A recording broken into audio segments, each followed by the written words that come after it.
দিনটা আসলো কিছুদিন আগে, আমার বাসুরির আশীর্বাদের দিন। এদিকে আমার শাশুড়ি তারা দাঁড়া রয়েছে সবাই একসাথে, আর অপোজিট সাইডে আসলাম আমি। এদিকে আশীর্বাদের পর্ব ভাই শুরু হয়ে গেছে গা। আমি আইতে যদিও একটু লেট হয়ে গেছে গা, তারপর আমি আইছি।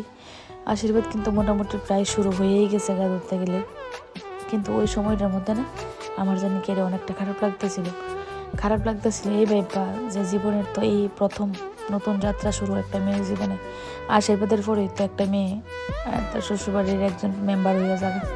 যাই হোক, তারপরে আছে কন্যাদান, বিদায়, সব কিছুর পরে একটা মেয়ে তার শ্বশুরবাড়ির যা। কিন্তু আশীর্বাদের পর্বটাই মানে ওই শুরুয়াত হয় আর কি।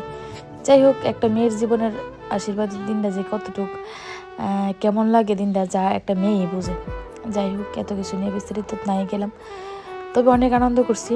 বাসুর যে বিয়ে আমি আসলাম ওই দিন, কাকি পদে, কিন্তু আমি কাকি শাশুড়ি কেউ আমার দীক্ষা যদিও কইতো না, আর আমি কর মতো করে সাজছি না। যাই হোক, সাজতে ভালোবাসি তো, তার লেগা একটু বেশি সাজি।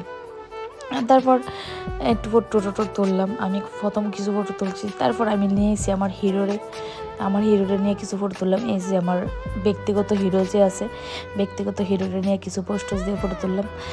তারপর হিরোর সাথে ফটো তোলার পরে আমরা সপরিবারে কিছু ফটো তুললাম। সপরিবারের ফটোর পরে আছে আর একটা স্পেশাল ফটো রয়েছে। এই ফটোটা ওখানে যেটা দেখবে, এই যে স্পেশাল ফটোটা, এটা হচ্ছে আমার শাশুড়ি আর আমার পাশের বাড়ির মামি শাশুড়ি, মানে তারা দুই বান্ধবীর মতো চলছে তো।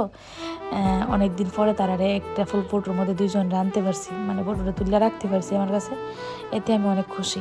এদিকে আছে আমার বাসর পুতের সাথে ফটো, আবারও এক বাসরজি। তারপর গেলাম গা নাচানাচি, আর আশীর্বাদের দিন থেকে নাচানাচি মোটামুটি আরম্ভ করছিলাম।